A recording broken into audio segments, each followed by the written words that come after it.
सुप्रभात बच्चों, कैसे हैं आप लोग। बच्चों, हम लोग गद्य खंड के पाठ भक्तिन को, जो एक संस्मरणात्मक रेखा चित्र है, जिसको हम लोग एक कहानी के माध्यम से समझने का प्रयास कर रहे थे। भाग 1 के वीडियो में मैंने कहानी प्रारंभ की थी। बच्चों, सबसे पहले आप लोग ये बताइए कि कितने लोग पार्ट 1 के वीडियो को देखे हैं, क्योंकि जब तक आप लोग जिस क्रम में आपको वीडियो दिया जा रहा है ना, आप भाग 1 को नहीं देखेंगे बच्चों, भाग 2 को देखेंगे, भाग 1 को आपने देखा ही नहीं, तो आपको कहानी समझ में नहीं आएगी कि कहाँ से कहानी प्रारंभ हुई और कहाँ कहानी का अंत हो गया। इसलिए बच्चों, आपके लिए पार्ट 1 के वीडियो को आप पहले देखिए, उसके बाद पार्ट 2 को देखिए, क्योंकि जब तक आपको कहानी अच्छे तरीके से समझ में नहीं आएगी बच्चों, तब तक आपके लिए इस कहानी का कोई मतलब नहीं है। आप अगर ये सोचें कि मैडम ने कहानी बता दी, मैडम आपको क्वेश्चन आंसर लिखा देंगी या आप कहीं और से क्वेश्चन आंसर लिख लेंगे, तो आप रट के बच्चों कभी भी संतोषजनक उत्तर नहीं लिख सकते हैं। आपकी बोर्ड की जो मार्किंग स्कीम है, उसमें भी ये निर्धारित रहता है कि प्रश्नों का जो उत्तर रहता है, जो आपके गद्य खंड से रहते हैं प्रश्न उत्तर, उसमें सीधा सीधा दिया रहता है कि छात्र के अनुरूप। छात्र के अनुरूप से क्या तात्पर्य, मीन्स कि बच्चा आप कहानी अच्छे तरीके से समझिए और जो प्रश्न पूछा जा रहा है उसका उत्तर देने के लिए आप पूर्ण रूप से स्वतंत्र हैं। आप शब्दों का सामंजस्य बनाते हुए अच्छे तरीके से अपने उत्तर को दे सकते हैं। आपके ऊपर कहीं से कोई बाध्यता नहीं है कि आप रट के लिखिए। रट के आप कभी भी अच्छे तरीके से उत्तर बच्चों नहीं लिख सकते हैं। तो आप लोग जिसने भाग 1 के वीडियो को देखा है उसको मेरी तरफ से धन्यवाद, और जिसने नहीं देखा है बच्चों, उससे विनम्र निवेदन है कि आपके लिए इतनी मेहनत करके वीडियो बनाई जा रही है ताकि हमारे बच्चे अच्छे तरीके से सीख सके। तो आप लोग बच्चों जिसने नहीं देखा है, जो देखे वो तो बहुत अच्छे, जो नहीं देखे हैं वो पहले भाग 1 के वीडियो को देखेंगे, देन भाग 2 के वीडियो को देखेंगे, ठीक है। तो हमारी जो कहानी थी बच्चों, हम लोग भाग 1 के वीडियो में क्या देखे थे, हाँ हम लोग छोड़े थे इस कहानी को कि भक्तिन की बेटी जो रहती है, उसकी बेटी का पति जब मर जाता है तो फिर से घर वाले, चूँकि भक्तिन से लोग चिढ़ते थे, कौन, उनकी जो जेठानियाँ थी, जितने भी परिवार के सदस्य थे, जेठानियों के बेटे थे, वो सब चाहते थे कि किसी तरह से ये लोग परेशान हो और यहाँ से छोड़ के कहीं चले जाएं, ताकि इनकी ज़मीन जायदाद पे हम लोग पूरी तरह से अपना कब्जा कर लें। लेकिन ऐसा होता नहीं है बच्चों। तो भक्तिन की बेटी जो है उसकी ये लोग पुनः शादी करवाना चाहते हैं ना, और इस बात का भक्तिन की बेटी विरोध करती है। लेकिन बच्चों, जिठानियों के जो बेटे हैं, जो जिठानी का बेटा है वो और परिवार के सारे सदस्य मिलके एक साजिश करते हैं। कौन सी साजिश की बेटी तो, भक्तिन की बेटी तो शादी के लिए मना कर रही थी। भक्तिन की बेटी जिस कमरे में रहती है बच्चों, एक गली का तीतर पकड़ने वाला जो नवयुवक है, ज़बरदस्ती उसको उस कमरे में भेज देते हैं और दोनों एक कमरे में रहते हैं बच्चों। सरपंच के सामने ये बात जाती है कि दोनों एक कमरे में पाए गए, और उस समय की सरपंच जो भी न्याय करते थे बच्चों, वो सबको मानना पड़ता था। अब किसी को क्या पता कि ये परिवार के लोगों की साजिश है ना, लेकिन सरपंच के सामने जब ये बात आती है कि दोनों एक कमरे में थे, तो उस समय की जो व्यवस्था थी उसके अनुरूप ये निर्धारित किया जाता था कि अगर दोनों लड़के लड़की एक कमरे में पाए गए, मीन्स उनको शादी के पवित्र बंधन में बंधना ही है। तो नहीं चाहते हुए भी बच्चों भक्तिन के बेटी को उससे शादी करनी पड़ती है, और परिवार के जितने लोग थे जो साजिश किए थे वो अपने मकसद में कामयाब हो जाते हैं। तो क्या होता है बच्चों, फिर उस व्यक्ति का तो वही हाल है, वही तीतर उड़ाने का, गली में घूमने का। वो तो अकर्मण्य व्यक्ति था, उसको तो किसी काम काज से कोई मतलब ही नहीं था। धीरे धीरे क्या हुआ बच्चों कि घर में कलह होने लगी, और जितनी भी घर में बरकत थी ना, इन सबों का में अथक प्रयास करने, अपनी अच्छी फसलें उपजती थी, घर में पशु भी हिष्ट पुष्ट थे, घर में दूध दही सारी चीज़ें थी अच्छे से। लेकिन कलह की वजह से क्या हुआ बच्चों की धीरे धीरे सारी चीज़ें एकदम बिखरने लगी और एक स्थिति ऐसी आई कि भक्तिन ने किसी से कर्ज के रूप में कुछ पैसे लिए थे और समय पे वो उस पैसे को चुकता नहीं कर पाती है, जिसकी वजह से जिसका उसने पैसा लिया था वो अपने घर भक्तिन को बुलवाता है और दंड के रूप में भक्तिन को धूप में खड़ा करके रखता है।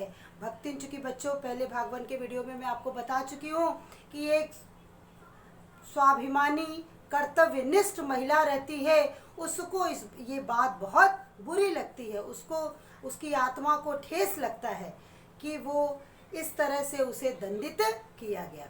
वो पुनः जब घर वापस आती है तो वो उसी दिन पूर्ण रूप से बच्चों तय करती है कि अब मैं यहाँ नहीं रहूँगी, अब मैं यहाँ से छोड़ के सब कुछ अपना यहाँ छोड़ गाँव की चीज़ें कहीं और चली जाऊँगी। तो वो ऐसा ही करती है बच्चों, अपना सब कुछ छोड़ के वो चली जाती है शहर। और जब वो वहाँ जाती है तो किसके पास जाती है? महादेवी वर्मा के पास, लेखिका के पास जाती है। काम के संदर्भ में जब वो वहाँ जाती है बच्चों तो लेखिका भक्तिन से उसका नाम पूछती है, लेकिन भक्तिन नाम बताने से पहले एक शर्त रखती है लेखिका के सामने कि मैं अपना नाम आपको तभी बताऊंगी जब आप मेरा नाम किसी और से नहीं बताओगे। वो ऐसा क्यों कर रही थी बच्चों? क्योंकि भक्तिन का वास्तविक नाम था लक्ष्मी, लक्ष्मीन अर्थात लक्ष्मी। लेकिन बच्चों लक्ष्मी के ठीक उसके विपरीत उसके साथ उसके जीवन में ठीक उसके विपरीत लक्ष्मी के उसका नाम जो ठीक उसके विपरीत उसके साथ हो रहा था। नाम के अनुरूप उसके जीवन में कुछ भी नहीं था, उसका जीवन पूर्ण रूप से अभाव ग्रसित था। तो महादेवी वर्मा ये सारी बातें सुनती हैं और भक्तिन को उसके वास्तविक नाम के रहस्य को जान जाती हैं। फिर वो क्या करती हैं कि भक्तिन गले में उसके वाह्य आवरण को देख के भक्तिन गले में कंठी माला पहनती है। बहुत उच्च विचारों वाली महिला है, पूर्ण सादगी के साथ रहती है, इसलिए उसको भक्तिन नाम जो है ये लेखिका का दिया हुआ है। भक्तिन लेखिका लक्ष्मी को भक्तिन नाम से संबोधित करती है और भक्तिन को अपना ये नाम बहुत अधिक पसंद आता है ना। उस दिन से लक्ष्मी का नाम भक्तिन हो जाता है बच्चों, और भक्तिन अब लेखिका के साथ रहने लगती है। वहाँ क्या होता है बच्चों, भक्तिन बहुत चालाक प्रवृत्ति की महिला है। वो एक बार की घटना है कि वो अपने बाल मुड़वा के रखती है, सर पे बाल नहीं रहते। लेखिका कहती है कि बाल केस जो सर पे नहीं है तो ये अच्छा नहीं लगता, लेकिन भक्तिन के अंदर ये कला थी कि तर्कों के आधार पे वो अपनी हर बात को लोगों से मनवा लेती थी। तो बच्चों वो कहती है कि नहीं, मेरे पति नहीं है और मैं अगर बाल रखूंगी तो लोग मुझे क्या कहेंगे। उस समय की ये सामाजिक व्यवस्था थी कि अगर पति नहीं है तो स्त्री सर पे बाल नहीं रखती थी। तो लक्ष्मी ने भी कहा कि लेखिका ने कहा कि चलो भाई, लक्ष्मी को ऐसा पसंद है भक्तिन को तो यही सही। जैसे तैसे वो रहने लगी, दोनों एक दूसरे के साथ बच्चों एक तरह से कह सकते हो कि एक साए के साथ जुड़े रहते थे। एक दूसरे के बगैर दोनों को रहने की आज दोनों सोच भी नहीं सकते थे, दोनों को एक साथ रहने की पूर्ण रूप से आदत पड़ गई। भक्तिन जो भी बनाती थी, क्योंकि वो एक देहाती महिला थी और वो भक्तिन को लेखिका को भी अपने रंग में रंग लेना चाहती थी। वो जैसे तैसे जली रोटियां बनाती थी, सब्जी भी बहुत अच्छा नहीं बनाती थी, लेकिन लेखिका बहुत ही प्रेम पूर्वक उस भोजन को ग्रहण करती थी। वो चाह के भी भक्तिन से इतना स्नेह करती थी कि भक्तिन को कुछ बोल नहीं पाती थी। भक्तिन लेखिका जब रात में लिखने बैठती थी बच्चों ना, उस समय भी भक्तिन हमेशा लेखिका के सामने बैठी रहती थी। यहाँ तक कि महादेवी वर्मा जी ने जो पशु पक्षी पाल रखे थे वो भी सो जाते थे, लेकिन भक्तिन नहीं सोती थी। भक्तिन उनके सामने बैठी रहती थी और जैसे ही लेखिका को किसी चीज़ की आवश्यकता होती थी, जैसे पेन की, कॉपी की, तुरंत उनके उठने से पहले उनकी प्रतिक्रिया समझ के तुरंत भक्तिन उठती थी और उनको दे देती थी। यहाँ तक कि अगर लेखिका को किताबें चाहिए होती थी तो भक्तिन तो बच्चों एक अनपढ़ महिला थी, वो कैसे पढ़ पाती कि कौन सी किताब चाहिए, तो वो रंगों के आधार पे किताबों की पहचान करके भक्तिन को देती थी। दोनों को बच्चों इस तरह से एक दूसरे के साथ रहने की आदत पड़ गई कि जब आती है भक्तिन की बेटी अंत में लेने के लिए भक्तिन को, तो भक्तिन गांव जाने से मना कर देती है। बीच में ही बच्चों एक बार एक महामारी, एक अकाल सा आता है ना, और उस समय भक्तिन कहती है महादेवी वर्मा से अपने घर चलने के लिए। महादेवी वर्मा को तो घर जाना नहीं था, महादेवी वर्मा जाने के लिए मना कर देती है। भक्तिन कहती है कि आपको वहाँ किसी भी प्रकार की कोई दिक्कत नहीं होगी, आपके सुख सुविधा का पूर्ण रूप से मैं ध्यान रखूंगी, यहाँ तक कि मैं वहाँ कुछ दबे हुए पैसे रखी हूँ जो मैं आपको दे दूंगी और आप अच्छी तरह से उन पैसों से अपना जीवन यापन कर सकती हैं। लेकिन बच्चों भक्तिन, लेखिका को जाना ही नहीं था, तो जब लेखिका नहीं जाती तो भक्तिन भी इसीलिए अपनी बेटी के साथ जाने से मना कर देती है कि मुझे वहाँ पे नहीं जाना है। दोनों का बच्चों एक दूसरे के साथ घुल मिलकर रहना, मतलब एक तरह से आप कह सकते हो कि एक साथ एक साये की भांति हमेशा दोनों एक दूसरे के साथ लगी रहती हैं।